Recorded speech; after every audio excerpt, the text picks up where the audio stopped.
오늘 본문 말씀은 이스라엘 백성들, 하나님의 나라 사람들이 여러 가지 손해를 끼쳤을 때 어떻게 손해를 배상해야 하느냐.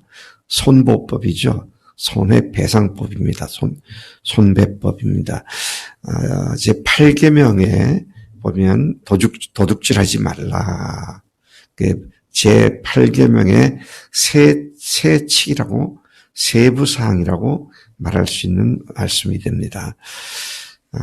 특별히 이웃의 재산권을 침해했을 때, 재산에 손해를 끼쳤을 때 배상할 것에 관한 구체적인 법규들을 말씀하고 있습니다. 이웃의 재물을 도적질한 경우, 가축의 관리 소홀과 화재 등으로 이웃 재산에 피해를 끼친 경우, 또 맡겨놓은 물건에 피해를 입힌 경우, 또 자기가 빌려온 물건에 대하여 나중에 돌려줘야 되는데 돌려줘야 할 빌려온 물건에 피해를 준 경우 등에 대한 구체적인 그 법규들을 하나님께서 모세를 통하여 이스라엘에게 계속 주고 계십니다. 이는 공의로운 사회, 질서 유지와 상호 신뢰, 그리고 국가 공동체의 안정을 위해 주신 법규들이기도 하죠. 하나님께서는 당신이 택하신 백성의 삶의 세부적인 사항까지 구체적으로 관심을 갖고 세밀하게 관찰하고 계심을 보여주고 있습니다. 특별히 인간들끼리에 있어서는 남의 물건을 손해를 끼치는 일을 하지 않고, 만약에 그랬다면 배상이 하나님의 법칙이다라는 사실을 철저히 알려주고 있습니다.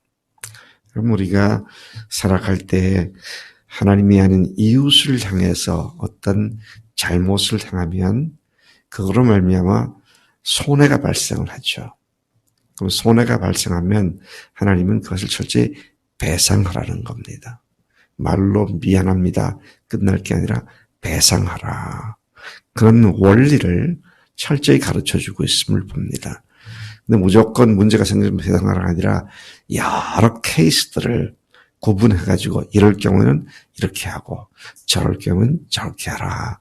그것이 오늘 우리가 민사법과 관계된 이야기들인 것을 봅니다. 자, 1절에서 4절은 도둑에 대한 법입니다. 남의 것을 도둑질한 것에 대한 법인데요.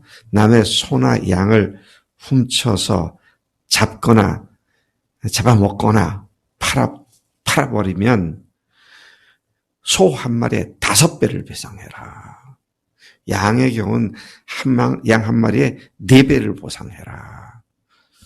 제가 생각해 봤어요. 왜 소가 5배고 양이 4배일까? 소가 더 비싼 거잖아요. 소 한 마리에 양 요즘 한 20만 원, 30마리 되지 않겠나. 그러니까 큰 것에 대해서 엄두도 못 내게 그렇게 말씀하신 것이구나. 제가 미국의 고속도로를 이렇게 달리다 보면 고속도로 길가에 littering fine 2만 불 이렇게 돼 있어요.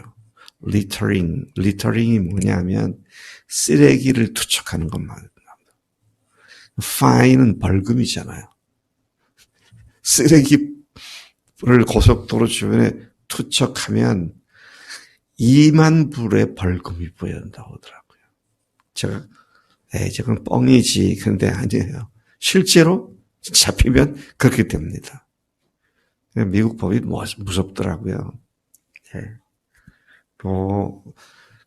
고기 낚시하지 말아야 할 시즌에 낚시를 하거나 또 고기 잡을 수 있는 사이즈를 넘어선 것을 잡아야 되는데 그렇지 않으면 어떤 벌금이 부여되냐면 고기 한 마리당 몇백 불 이건 문제가 아니고 그날 동원됐던 차량까지 다 몰수가 됩니다. 그러니까 버벅일 생각을 하지 못하죠. 그렇게 그래서 그렇게 이렇게 5배를 얘기하셨구나 그런 생각이 들더군요. 밤에 가택 침입을 하는 도둑을 보고 그를 쳐 죽인 사람이 죄가 없다. 벌받지 않는다. 그런데 해 돋은 후에, 즉 낮에 침입한 자를 죽이면 무죄하지 않다. 그가 죄를 변할 수가 없다. 자, 왜냐면 낮에는 소리치면 다 도둑이 도망갈 수도 있는데 그를 갖다가 굳이 죽인다면 그 사람은 살인에 해당한 것이기 때문에 그렇게 말씀하십니다.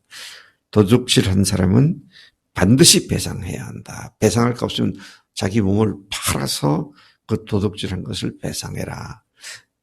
자기 몸을 판다는 말은 종살이를 해서라도 그런 말이죠. 도둑질한 짐승이 살아 그의 손에 있으면 그것들의 갑절을 배상해라. 예. 팔아먹거나 잡아먹지 않고 자기가 갖고 있으면 그것의 배를 갚아라. 그렇게 말씀을 하고 있죠.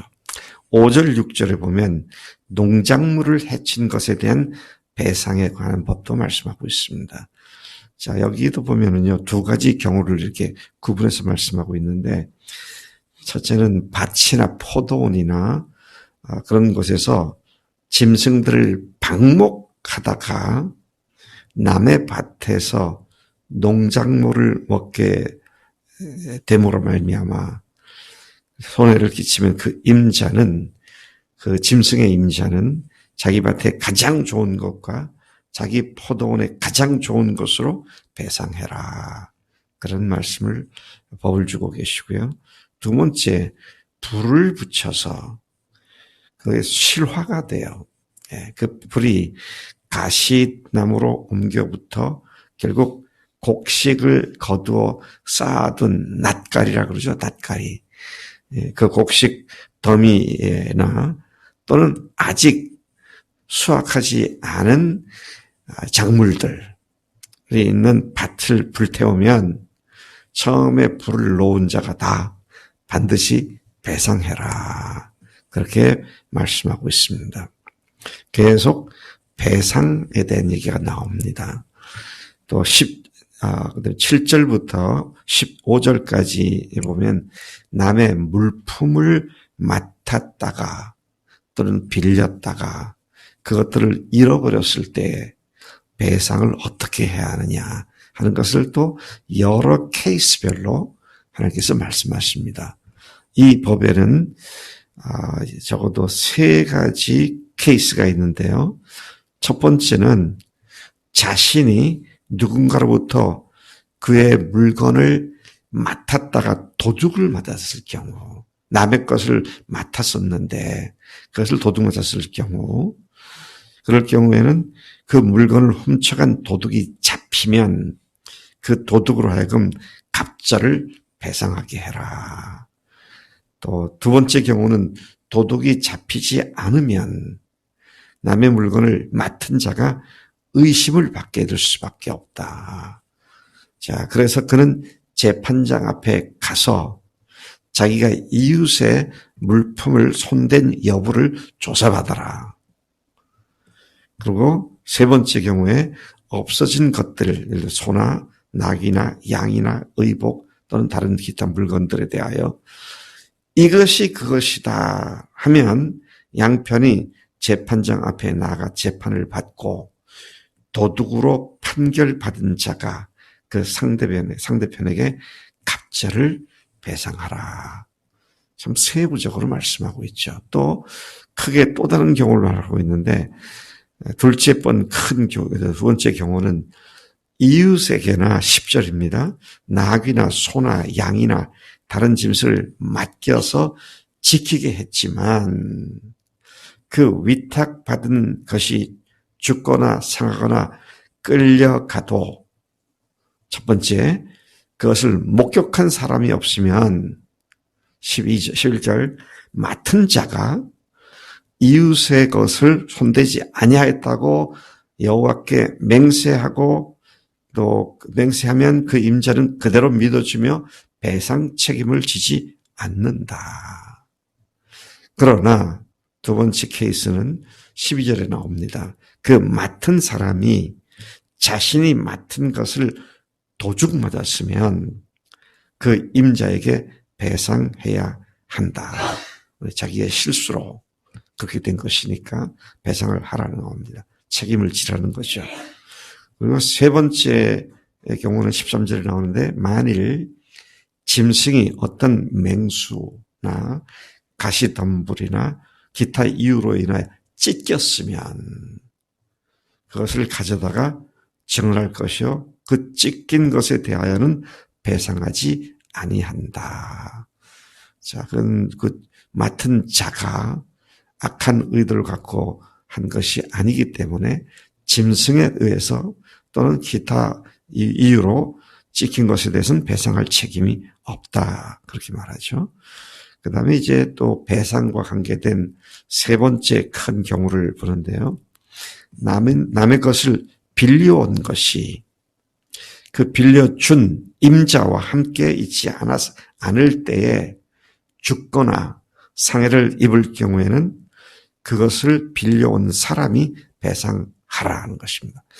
빌려준 주인이 같이 있지 않았을 때에 빌려온 물건에 손상을 입게 되면 그 주인에게 배상을 하라 그런 말이죠. 15절 그러나 그 임자가 그 주인이 그것과 함께 있었으면 그가 다 보았을 테니까 그것들이 상해를 입은 이유를 직접 보고 알았기 때문에 빌려온 사람이 배상하지 않아도 된다.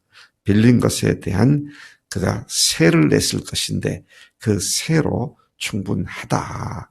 이런 말씀으로 법을 주고 계십니다. 법에는 법 정신과 그렇죠? 그 현실에서 그것을 구현하기 위한 구체적인 세부 사항들이 있습니다.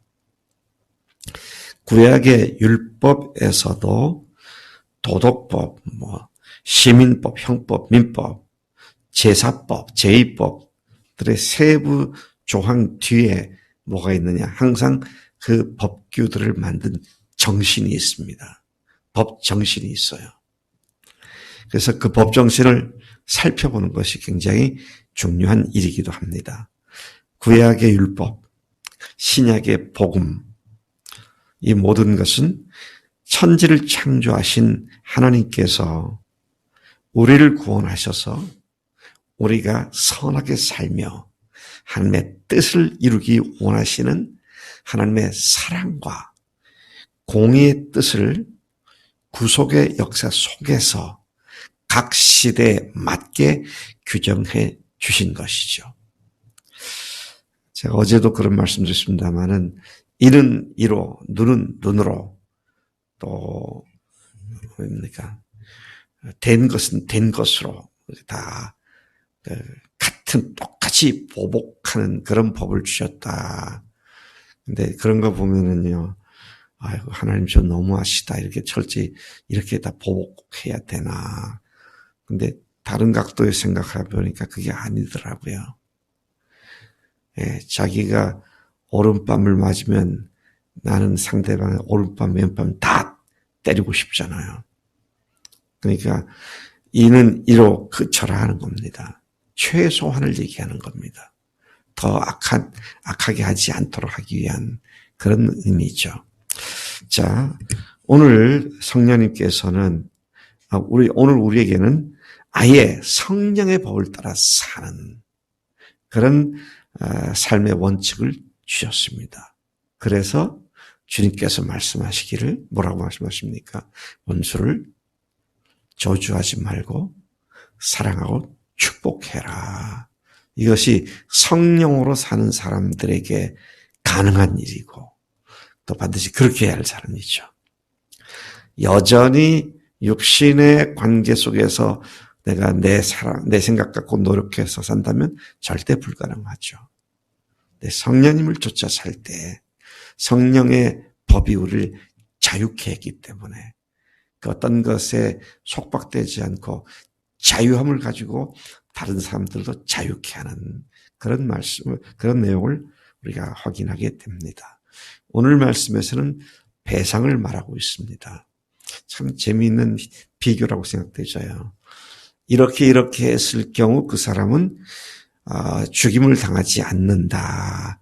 그러나 배상은 해라. 이게 오늘 우리에게 비유하면 뭡니까? 이렇게 하는 사람은 지옥 가지 않는다.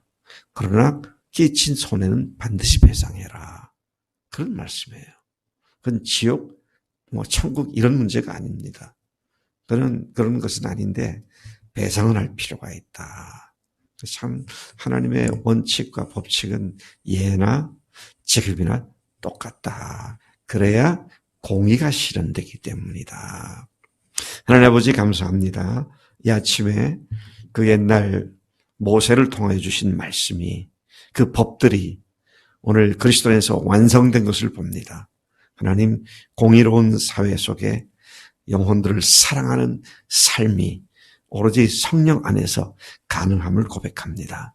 이 아침 저희들이 참으로 형제자매들을 사랑하는 일에 참으로 놀라운 뛰어난 그런 면모를 갖추게 성령께서 우리를 불러주시고 그 원리를 그 법칙을 알려주시니 감사합니다.